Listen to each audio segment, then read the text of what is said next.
When a contract is partly or entirely oral, it can be difficult to determine whether statements made by the parties were intended to be part of the contract or whether they were just comments made when negotiating the deal.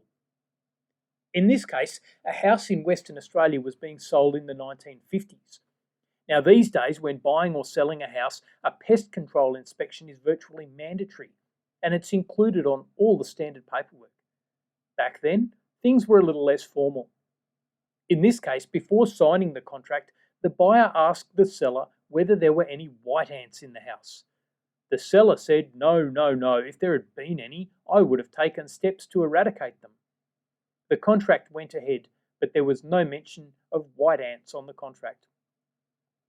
It turned out, though, that the house was riddled with white ants who had clearly been there a long time and who had done damage to the house. It cost a fair chunk of money to fix up, and so the buyer sued. The seller claimed that because the white ants were not mentioned in the contract, they were not his problem. The buyer argued that while the sales contract was entirely in writing, it was subject to what was called an oral collateral warranty. In other words, the buyer and the seller had a contract where the buyer said, I will enter into the purchase contract in return for you guaranteeing that there are no white ants. Now, this argument would only work if the statement about the white ants was intended as a contractual promise. The court found that it was, and the reason for this was the importance of the pre-contractual statement about the white ants.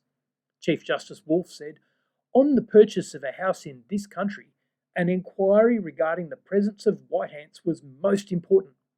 When, as in this case, the prospective purchaser, immediately before signing a contract, makes a specific request to be informed about a matter and gets an affirmative answer, it was intended to be part and parcel of the contract. From this case, we learn that one way to distinguish an oral term from a mere representation is to look at the importance of the statement in the context of the contract.